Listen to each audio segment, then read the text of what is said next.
नमस्कार। आज मैं आपके सामने अपनी दूसरी वीडियो लेकर प्रस्तुत हुआ हूँ। पिछली वीडियो में मेरा केवल इंट्रोडक्शन मैंने आप दिया था। आज दूसरी वीडियो हम जो शुरू करने जा रहे हैं वो एक सीरीज़ होगी, लंबी सीरीज़ स्टेम सेल थेरेपी के ऊपर। तो उस पूरी सीरीज़ के एक बहुत सारे टॉपिक्स को लेके हम चलेंगे, अलग अलग बीमारियों में किस तरह से स्टेम सेल्स हमको मदद कर सकती हैं।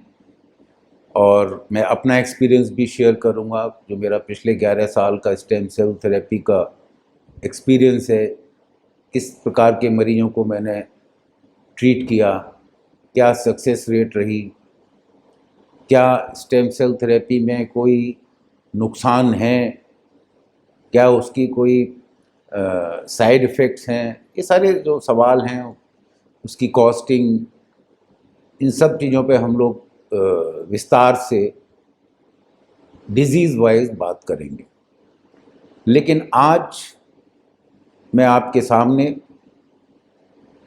केवल एक इंट्रोडक्शन दूंगा कि स्टेम सेल्स क्या होती हैं, और ख़ास तौर से आज मैं इस बात पर भी थोड़ी सी जानकारी दूंगा कि स्टेम सेल्स को एंटी एजिंग एजेंट क्यों माना गया है। स्टेम सेल थेरेपी से हम अपने को जवान कैसे रख सकते हैं, अपनी एजिंग को कैसे रोक सकते हैं, उस पर भी थोड़ी चर्चा करूंगा।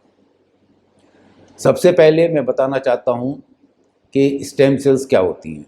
स्टेम सेल्स एक फाउंडेशन सेल्स हैं, जिनको हम बैरल सेल्स भी बोलते हैं। जैसे एक पेड़ का तना होता है, इसीलिए नाम पड़ा है, इंग्लिश में तने को स्टेम बोलते हैं, इसीलिए नाम पड़ा है स्टेम सेल्स। ये एक बेसिक सेल्स हैं जिनसे हमारा पूरा शरीर बनता है। शरीर के सारे अंग्स, जो ऑर्गन्स हैं, वो स्टेम सेल से ही बनते हैं। बच्चा भी जब उत्पन्न होता है तो वो स्टेम सेल से ही उत्पन्न होता है। जो भ्रूण होता है वो स्टेम सेल से ही बनता है। सबसे पहले एक सेल होती है स्टेम सेल, फिर 2 बनती हैं, फिर 4, फिर 4 से 16, इस तरह से डिवाइड होकर फिर एक भ्रूण बनता है। उसमें फिर डिफ्रेंशिएशन शुरू होता है स्टेम सेल्स का। एक पर्टिकुलर स्टेम सेल्स वो केवल हार्ट को बनाएंगी, दूसरी स्टेम सेल्स हड्डी बनाएंगी, तीसरी स्टेम सेल्स हमारे बाल बनाएंगी, चौथी स्टेम सेल्स हमारे मसल्स को बनाएंगी। इस तरह से हर स्पेसिफिक ऑर्गन्स की अपनी स्टेम सेल्स होती हैं। स्टेम सेल थेरेपी जिस फील्ड को रिप्रेजेंट करती है उसको हम बोलते हैं रीजनरेटिव मेडिसिन। रीजनरेटिव मेडिसिन का मतलब होता है कि जब कोई हमारी जो सेल्स पुरानी पड़ जाती हैं या बीमार होती हैं, सेल्स को आप मैं समझ रहे होंगे, हिंदी में कोशिकाएं बोलते हैं। हमारा शरीर कोशिकाओं से ही बना हुआ है। तो जब जो सेल्स बीमार हो जाती हैं या डैमेज हो जाती हैं, उनको नई सेल्स रिप्लेस करती हैं। इसको बोलते हैं रीजनरेशन। ये रीजनरेशन प्रोसेस हमारी बॉडी में निरंतर चलती रहती है।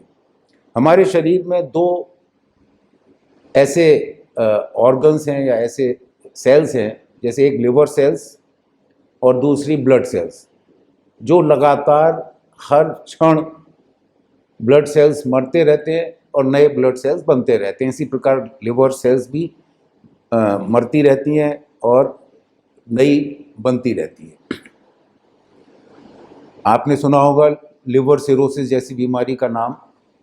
लिवर सिरोसिस एक वो बीमारी है जिसमें नई सेल्स बनना बंद हो जाती हैं, और जो सेल्स हैं वो मरती जा रही हैं। धीरे धीरे लिवर सिकुड़ता जाता है और एक दिन आता है कि लिवर पूरी तरह से ख़त्म हो जाता है। लिवर ख़त्म होने का मतलब हमारी लाइफ ही ख़त्म हो जाती है।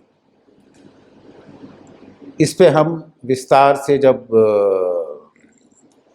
थेरेपी की लिवर सेल थेरेपी की बात करेंगे या ट्रांसप्लांटोलॉजी की बात करेंगे अलग अलग बीमारियों में, तब मैं और डिटेल में बताऊंगा। आज हम जैसा कि मैं कह रहा हूं कि एंटी एजिंग के रूप में हम कैसे स्टेम सेल्स को यूज़ करते हैं उसके बारे में थोड़ा सा बताना चाहूँगा। हमारी बॉडी में आम तौर पर जब हम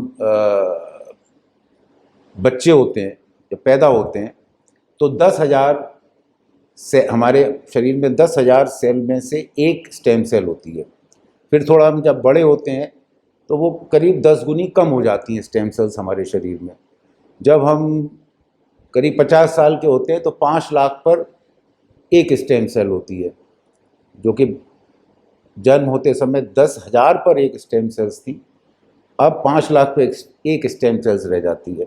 70 साल की उम्र में आते आते करीब 10 लाख पर एक स्टेम सेल रह जाती है।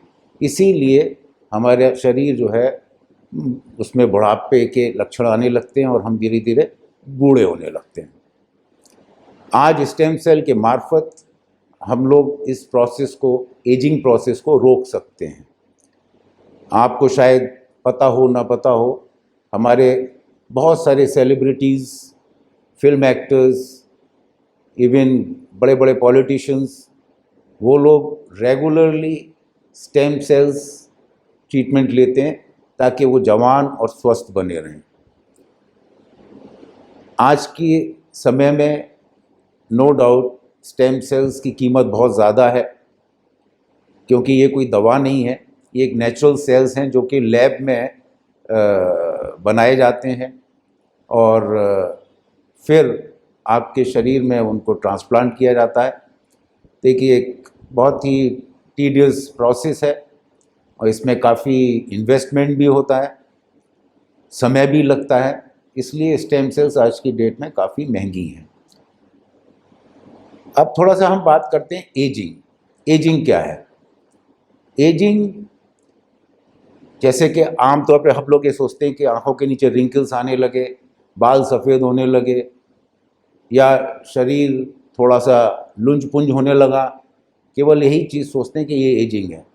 लेकिन इसके अलावा एजिंग जो अंदर हो रही है शरीर के अंदर, उसके बारे में हम नहीं सोचते हैं। आपको पता होना चाहिए, चाहे हमारे दांत हों, चाहे हमारा दिल हो, चाहे लिवर हो, चाहे डाइजेस्टिव सिस्टम हो, हमारा सेंट्रल नर्वस सिस्टम हो, एंडोक्रीन सिस्टम हो, मस्कुलोस्केलेटल सिस्टम और सेक्सुअल सिस्टम, ये सारे जितने भी बॉडी के अंदर ऑर्गन्स हैं वो सब बूढ़े होने लगते हैं, उनकी सबकी एजिंग होने लगती है। उनमें उनकी जो स्ट्रेंथ है वो कम होती जाती है, जो पोटेंशियलिटी है वो कम होती जाती है, और इसी तरह से हम लोग बूढ़े होते हैं और एक समय बाद हम लोगों का देहांत भी होता है। ये एक तो लाइफ साइकिल है, इसको हम लोग कभी चेंज नहीं कर सकते। लेकिन साइंस ये कहता है कि जिस प्रकार कुत्ते बिल्ली, क्योंकि एज, एवरेज एज 15 से 17 साल होती है, उस प्रकार ह्यूमन बींग्स की जो एवरेज एज है या मैक्सिमम एज मान लें आज की डेट में, वो 300 के करीब बताते हैं, 300 साल। लेकिन क्या आपने देखा है कोई 300 साल आज जिंदा रहता है? बहुत से बहुत 100 सवा 100 साल तक मैं शायद ही समझता हूँ, सवा 100 साल, लेकिन हाँ 110 तक के मैंने केसेस पढ़े हैं, सुने हैं। तो कहने का मकसद ये है मेरा कि यदि हम अपने को स्वस्थ रखें, अपने सारे ऑर्गन्स को स्वस्थ रखें और कुछ बातों पे ध्यान दें शुरू से ही, तो शायद हमारी बॉडी की जो स्टेम सेल्स इतनी तेज़ी से जो कम होती हैं वो ना हो और वो बनती रहें शरीर में, और हम ज़्यादा अपनी लाइफ को लॉन्गेटिविटी को बढ़ा सकें। ये एक नेचुरल तरीका है जो हमारे खान पान से, हमारे लाइफस्टाइल पे डिपेंड करता है। दूसरा, इसके साथ साथ जो एनवायरमेंटल फैक्टर्स हैं उन पे भी डिपेंड करता है, कितना पॉल्यूशन है, डिफरेंट टाइप्स ऑफ पॉल्यूशन है खान पान में। मेरा मकसद यही है कि हम लोग जो आज खाना खाते हैं वो कितना ऑर्गेनिक है, कितना हेल्दी खाना है, या उसमें बहुत सारे कीटाणु, क्या बोलते हैं उनको, कीटनाशक दवाइयाँ हैं, केमिकल्स हैं, बहुत सारे एडिटिव्स भी यूज़ होते हैं। तो उन सब से यदि हम बचें हैं वो, तो हमारा शरीर ज़्यादा समय तक सुरक्षित रह सकता है। लेकिन आज क्योंकि हम स्टेम सेल की बात कर रहे हैं, तो मैं वही बताना चाहूँगा कि किस प्रकार हम स्टेम सेल्स की हेल्प से अपने को यंग रख सकते हैं। It is very simple, no doubt कि आज ये ट्रीटमेंट थोड़ा महंगा है, महंगा भी मैं बता दूंगा।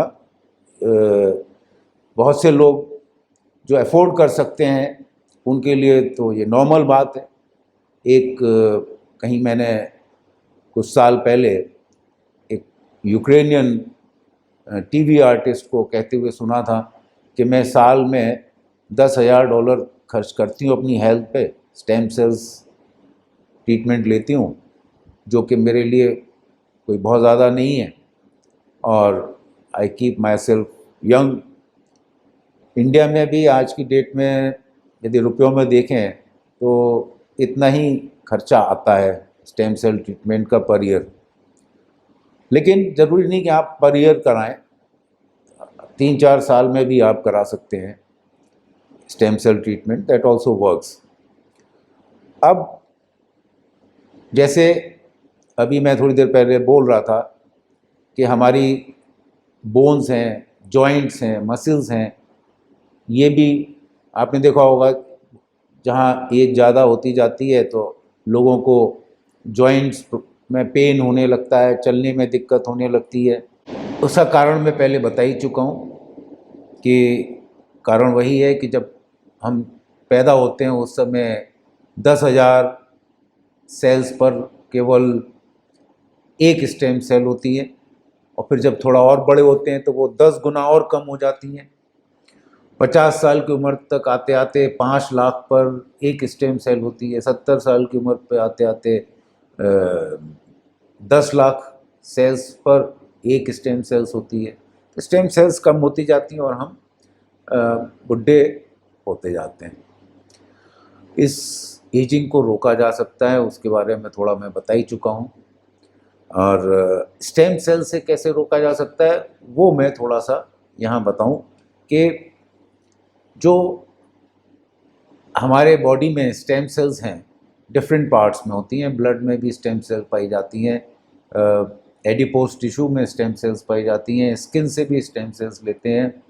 उनको लेकर हमारी बॉडी से हम फिर उनको, हम खुद नहीं लेकिन जो बायोलॉजिस्ट हैं जो लैब में काम करते हैं वो लैब में उनको ग्रो करते हैं, और जब वो ग्रो करने के बाद उन स्टेम सेल्स को दोबारा हमारी बॉडी में ट्रांसप्लांट कर दिया जाता है ताकि बॉडी में रीजनरेटिव प्रोसेस शुरू हो जाए। जो डैमेज सेल्स हैं उनको वो नई स्टेम सेल्स रिप्लेस कर सकें। तो this is known as stem cell therapy. किस प्रकार हम ये स्टेम सेल्स ट्रांसप्लांट करते हैं बॉडी में? कोई ऑपरेशन नहीं होता, किसी तरह का इसमें कोई खतरा भी नहीं है। It is very simple process. It takes hardly 30 to 45 minutes for one session of stem cell transplant.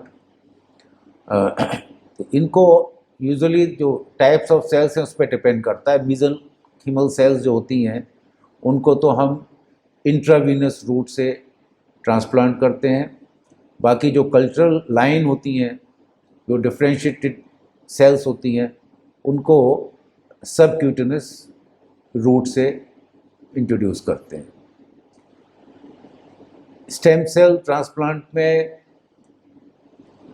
कोई रिस्क नहीं है, कोई साइड इफ़ेक्ट्स नहीं है, ये बहुत क्लियर है।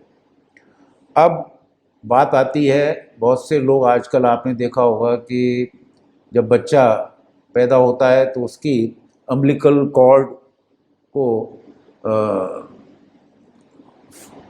बैंकिंग के लिए दे देते हैं। बहुत सारी कंपनियां आजकल बैंकिंग कर रही हैं।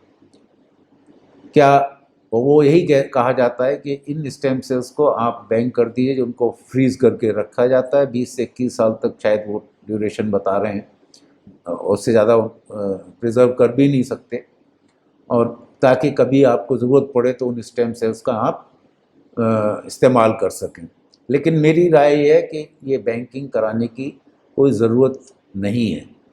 इस पे हम एक विस्तार से अलग एक पूरी वीडियो बनाएंगे, लेकिन फ़िलहाल मैं केवल इतना ही कहूँगा कि मेरा जो अपना व्यू है, केवल मेरा ही नहीं, अधिकतर इंटरनेशनल साइंटिस्ट जो स्टेम सेल रिसर्च से जुड़े हुए हैं उन सबका ही कहना ये है कि बैंकिंग की कोई ज़रूरत नहीं है आज के समय में, क्योंकि अब बहुत तरक्की हो चुकी है।